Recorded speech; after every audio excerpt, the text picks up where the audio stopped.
Feliz y bendecido lunes para todos. Qué alegría poder compartir las Santas Escrituras que han sido inspiradas por Dios, escritas por hombres escogidos por el Señor para que escribieran todo y solo aquello que Dios quería que ellos escribieran para su pueblo y para cada uno de nosotros, sus hijos.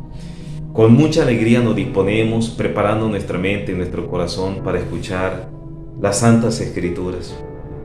Te alabamos y te bendecimos, Dios mío, por tantas obras que has hecho en nosotros.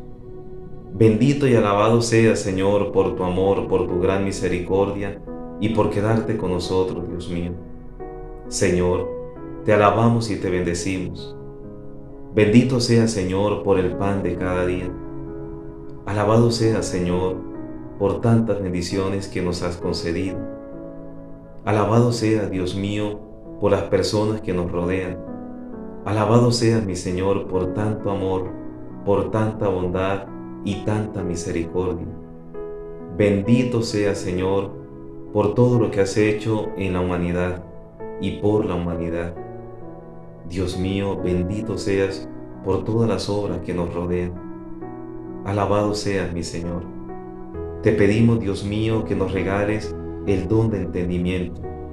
Ayúdanos, Señor, a comprender lo que contienen las Santas Escrituras, que al proclamar en este momento, Dios mío, tu palabra, esa palabra de vida que transforma, que ilumina, que guía, que libera, que salva, que sana, cada uno de nosotros sintamos tu poder, tu acción, tu amor en nuestras familias y en nuestra propia vida. Ven, Espíritu Santo, con tu luz. Ven, Espíritu Santo, y ayúdanos a comprender, Dios mío, las Santas Escrituras. Espíritu Santo, ilumínanos y santifícanos. Espíritu Santo, ilumínanos y santifícanos. Espíritu Santo, ilumínanos y santifícanos. Lunes 20 de octubre. Dios mío, el tiempo de verdad que va volando. Sinceramente, yo no sé si es cuestión de uno, pero es que el tiempo eso va volando. ¿Qué hace que iniciamos el mes de octubre y ya estamos a 20 de octubre? Es decir, quedan muy pocos días, 11 días para que termine octubre e iniciamos el mes de noviembre. En la primera lectura vamos a escuchar la carta del apóstol San Pablo a los Romanos, capítulo 4, versículo 20 al versículo 25. Hermanos, Abraham, ante la promesa divina, no se dio a la incredulidad, sino que se fortaleció en la fe, dando gloria a Dios, pues estaba persuadido de que Dios es capaz de hacer lo que promete, por lo cual le fue contado como justicia. Pero que le fue contado no está escrito solo por él, también está escrito por nosotros y para nosotros, a quienes se nos contará, nosotros los que creemos en el que resucitó de entre los muertos, a Jesucristo nuestro Señor, el cual fue entregado por nuestros pecados y resucitó para nuestra justificación. Palabra de Dios, te alabamos, Señor. Bendito sea el Señor, Dios de Israel, porque ha visitado a su pueblo, suscitándonos una fuerza de salvación en la casa de David, su siervo, según lo había predicho desde antiguo por boca de sus santos profetas. Bendito sea el Señor, Dios de Israel, porque ha visitado a su pueblo. Es la salvación que nos libra de nuestros enemigos y de la mano de todos los que nos odian, realizando la misericordia que tuvo con nuestros padres, recordando su santa alianza. Bendito sea el Señor, Dios de Israel, porque ha visitado a su pueblo, y el juramento que juró a nuestro padre Abraham, para concedernos que, libres de temor, arrancados de la mano de los enemigos, le sirvamos con santidad y justicia en su presencia todos nuestros días. Bendito sea el Señor, Dios de Israel, porque ha visitado a su pueblo. Del Santo Evangelio según San Lucas, capítulo 12, versículo 13 al 21. En aquel tiempo dijo uno de entre la gente a Jesús: Maestro, dile a mi hermano que reparta conmigo la herencia. Él le dijo: Hombre, ¿quién me ha constituido juez o árbitro entre ustedes? Y le dijo: Miren, guárdense de toda clase de codicia, pues aunque uno ande sobrado, su vida no depende de sus bienes. Y les propuso una parábola. Las tierras de un hombre rico produjeron una gran cosecha, y empezó a echar cálculo diciéndose: ¿qué haré? No tengo dónde almacenar la cosecha, y se dijo: haré lo siguiente: derribaré los graneros y construiré otros graneros mucho más grandes, y almacenaré allí todo el trigo y mis bienes. Y entonces me diré a mí mismo: alma mía, tienes bienes almacenados para muchos años. Descansa, come, bebe, banquetea alegremente. Pero Dios le dijo: necio, esta noche te van a reclamar el alma, ¿y de quién será lo que has preparado? Así es el que atesora para sí y no es rico ante Dios. Palabra del Señor. Gloria a ti, Señor Jesús. La primera lectura que hemos escuchado hoy del apóstol Pablo a los romanos en el capítulo 4 resalta la fe de Abraham. Resalta esta virtud teologal. Recordemos que las tres virtudes teologales son fe, esperanza y caridad. La fe, ¿qué es la fe? El Catecismo de la Iglesia Católica define la fe de una manera muy bonita. La fe, nos indica el Catecismo, es la respuesta del hombre a Dios. Es la fe. Esta respuesta es muy bonita.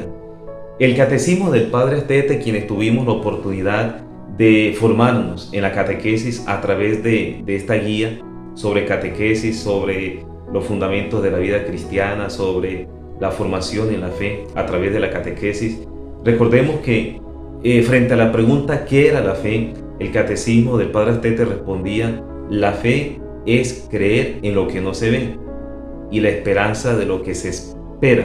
La esperanza de lo que se espera. O sea, es algo bonito, es una respuesta muy concreta, muy precisa, pero faltaba un poquito. El Catecismo viene a ampliar esta respuesta de una manera profunda. Es la respuesta del hombre a Dios. Hoy la primera lectura, San Pablo resalta la fe de Abraham. Abraham creyó en Dios, creyó a la promesa de Dios y por eso se le fue contado como justicia, es decir, fue justificado. Hoy el Evangelio, este Evangelio que escuchamos hoy, nos muestra un elemento bastante interesante. Hemos escuchado el capítulo 12 de San Lucas. Uno de entre el gentío, una persona, un muchacho, le dice a Jesús: Maestro, dile a mi hermano que reparta conmigo la herencia. Yo leo, cada vez que leo este evangelio, yo digo, la gente a veces se confunde, ¿cierto? A veces uno trata de comunicar algo y la gente lo toma por otro lado. Miren, yo en una misa, en unas exequias que celebré hace aproximadamente como unos 6 años, celebré unas exequias de un señor que había fallecido por una enfermedad. No recuerdo en este momento qué enfermedad era, creo que era cáncer en el estómago, algo así.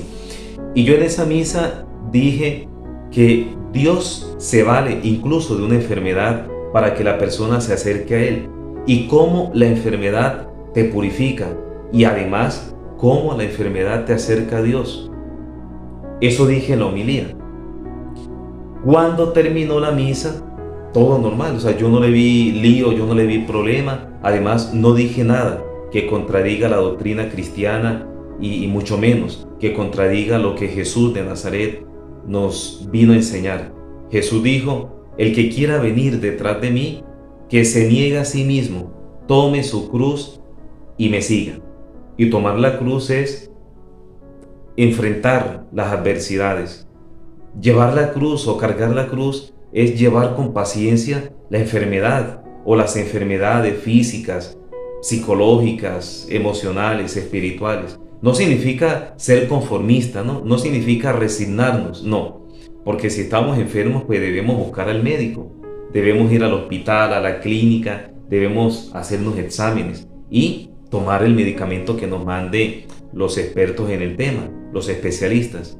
Pero hay enfermedades que aunque se traten desde la medicina, pues infortunadamente la enfermedad muchas veces se mantiene y en otras ocasiones progresa no para bien, sino perjudicando el cuerpo de la persona. Bueno, en fin, en la misa yo dije que la enfermedad purificaba también a la persona y que Dios permitía que la enfermedad llegara a la persona, Dios lo permitía para que la persona también pues recapacitara, se autoevaluara, tuviera tiempo de arrepentirse, tuviera tiempo de prepararse para el encuentro con Dios. Resulta que al otro día, después de haber celebrado las exequias, a mí me llamó un muchacho muy cercano a mí, y el muchacho me dice pater, él me dice de cariño, me dice pater, que traduce padre. Pater, lo que pasa es que me llamó una familiar del difunto, de la persona que se le celebró las exequias, y la familia estaba indignada, o la familia, varios familiares estaban molestos, incómodos, porque el sacerdote que había presidido la misa, o sea, ese sacerdote había dicho que Dios le había colocado a ese familiar una enfermedad, que Dios se la había puesto para que esa persona se arrepintiera porque era un pecador. Y el muchacho me pregunta a mí, me dice, padre, ¿esa misa quién la celebró? Claro, en la parroquia donde yo estaba habíamos 2 sacerdotes y a veces se buscaba a otro sacerdote para que nos ayudara, porque yo estaba ocupado o a veces yo me iba 2 días de descanso a compartir con mi familia. Ahí habíamos 2 sacerdotes, el párroco y yo de vicario. Pero repito, a veces se buscaba a otro sacerdote. Entonces cuando mi amigo, esa persona me dice eso, me pregunta quién celebró las exequias del día de ayer a la hora tal, yo le dije, yo la celebré, yo presidí las exequias del señor que falleció. Dijo, imagínate cómo te parece que una familiar del señor que falleció, era una sobrina, una prima de él, me llamó para decirme que la familia estaba incómoda, que porque vos habías dicho que Dios le había colocado esa enfermedad porque era un pecador. Y yo me quedé así, yo dije, no, en ningún momento. Entonces el muchacho me dice, el amigo me dice, no, yo sé, a mí me sorprendió mucho, me dice él, me sorprendió mucho porque yo sé que vos no sos así, o sea, que las predicaciones que te he escuchado no son así. Y yo le expliqué a él, no, lo que yo traté de decir y fui muy claro, es que Dios permite la enfermedad o permite un problema, permite una situación difícil para que el ser humano tenga tiempo de recapacitar, para que el ser humano se acerque más a Dios. Y también los problemas, las dificultades nos hacen personas más humanas, más comprensivas frente al dolor ajeno. Todo esto que he dicho, toda esta experiencia que me pasó a mí, lo digo para decir lo siguiente, que muchas veces uno trata de transmitir un mensaje de manera clara, pero la gente no escucha bien y la gente tergiversa, cambia el sentido del mensaje que uno intenta transmitir. Es lo que pasa en el Evangelio de hoy. Mire que el Evangelio de hoy nos dice que una persona se acerca a Jesús para decirle, Maestro, dile a mi hermano que reparta conmigo la herencia. Jesucristo, ¿qué predicaba Jesús? Jesús predicaba el amor, Jesucristo predicaba la unidad, Jesucristo predicaba el perdón, Jesucristo hablaba de la importancia de ganar, que Jesús decía, alégrense, porque su nombre está inscrito en el reino de los cielos. Jesucristo había dicho de distintas maneras, no nos apeguemos a este mundo, pensemos en la realidad que nos espera, es decir, pensemos en Dios y el cielo que nos espera. Pero esta persona no supo escuchar a Jesús. Vio en Jesús una persona como si fuera, qué sé yo, un árbitro o un juez. Y por eso Jesús, frente a la petición de este hombre, Jesús le dice: hombre, ¿quién me ha constituido a mí árbitro o juez entre ustedes? Es decir, estamos hablando de un tema muy, muy humano, demasiado terrenal. Qué bonito hubiera sido que este muchacho o esta persona le hubiera dicho a Jesús: Señor, yo quiero salvarme, Señor, ayúdame porque no sé orar. Señor, tengo que pedirte algo. Ayúdame porque yo quiero desprenderme de tantas cosas temporales que no me permite ser libre. Y fue todo lo contrario, fue al revés. Señor, dile a mi hermano que reparta la herencia conmigo. Dile a mi hermano. Por eso Jesús aprovecha el momento para dar una catequesis. Y el Señor habla acerca de los bienes materiales. Jesucristo no demoniza los bienes materiales. Jesucristo no dice: las riquezas son el demonio. No. Lo que dice Jesús es: las riquezas, claro, lo voy a decir con palabras mías, las riquezas no son necesarias para la salvación. Las riquezas o los bienes materiales son eso, son objetos, objetos inanimados, son medios, son elementos, son herramientas necesarias, pero por tener 3, 4, 5 casas, por eso no me voy a salvar y tampoco me voy a condenar. Los bienes materiales son necesarios, pero lo más importante es tener el corazón desprendido de todo lo terreno, un corazón lleno de amor, un corazón que ame a Dios, un corazón que ame a los hermanos, porque aquí hay algo interesante y bastante delicado, y viene la parábola que Jesús dice en el Evangelio.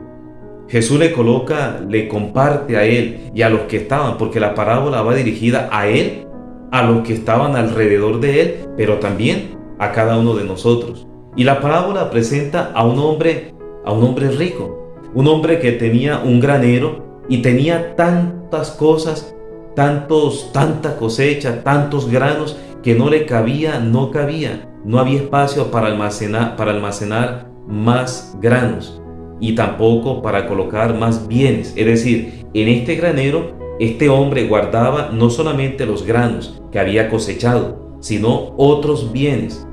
Entonces, este hombre que dice: tengo mucho, ya sé lo que voy a hacer, voy a tumbar el granero, lo voy a tumbar y voy a hacer unos graneros más grandes, con unas dimensiones mucho más grandes, para que de esta manera pueda almacenar, pueda guardar los bienes materiales y pueda almacenar todo el trigo, es decir, toda la cosecha. Y luego voy a banquetear, voy a gozar, Miren que en ninguna parte este hombre piensa en el prójimo. Aquí tiene que haber una responsabilidad social. No se trata tampoco de mantener a personas, porque hay que tener cuidado, ¿no?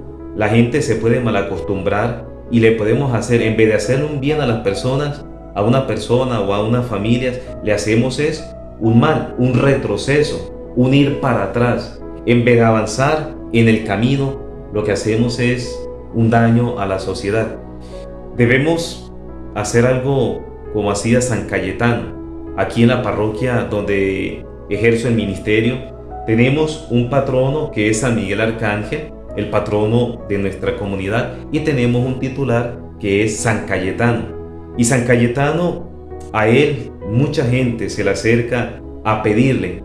En el tiempo de él le pedían oración, cuando las personas no tenían trabajo, cuando las personas carecían de un trabajo digno o de un trabajo estable, un trabajo que no era bien remunerado. Se acercaban a San Cayetano para pedirle que le orara a Dios para que les ayudara a conseguir un buen trabajo, un trabajo digno, un trabajo estable y bien remunerado.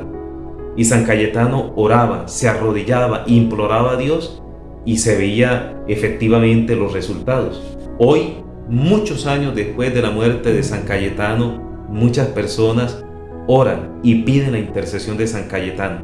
Pero San Cayetano no solamente oraba pidiendo a Dios por el trabajo de esta persona, de esta familia y de todas las personas que se acercaban a él. Aparte de la oración, que es fundamental, San Cayetano ayudaba a las personas para que aprendieran un oficio. Es decir, este sacerdote no solamente le daba dinero, no solamente le daba un mercado cada 8 días o cada mes, sino que les enseñaba a través de otros profesionales expertos en algún oficio, llámese carpintería, llámese zapatería, una persona con un estudio profesional, un estudio universitario o un conocimiento empírico. San Cayetano buscaba otras personas para que le enseñaran a trabajar y esas personas que no tenían trabajo pudieran llevar el pan a sus casas trabajando y con el sudor de su frente. No solamente se trata de dar, sino de enseñar para que la persona se sienta útil y para que la persona también tome conciencia de la importancia de aportar a la sociedad y de recibir también de acuerdo a su trabajo. Volviendo a la parábola, vemos nosotros cómo este hombre decide prácticamente, como decimos, tirarse a la cama o tirarse al piso y rascarse el ombligo. Es decir, banquetear, pasarla bien. Y resulta, mis hijos, que cuando no hay un compromiso social, es bastante delicado. En ninguna parte, reitero, dice que este hombre pensaba en los demás. Y es una tentación que la humanidad tiene.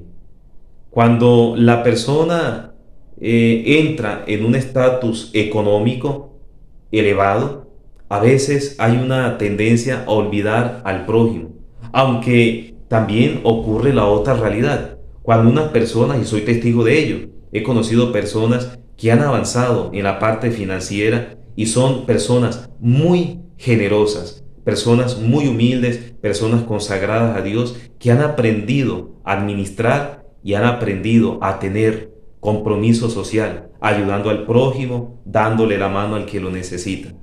Pidamos al Señor que nos regale cada día un corazón lleno de amor, que nuestra vida sea una vida de amor a Dios y de servir al prójimo. No nos olvidemos del prójimo, especialmente de los más necesitados. Desprendámonos de tantos apegos afectivos, temporales, materiales, apegos que no nos hacen bien, sino que nos convierten en esclavos. Que seamos libres, amando a Dios y amando y sirviendo con alegría a nuestros hermanos. Y la bendición de Dios Todopoderoso, Padre, Hijo y Espíritu Santo, descienda sobre ustedes, sobre sus familias y los acompañe siempre. Amén. Bendiciones para todos.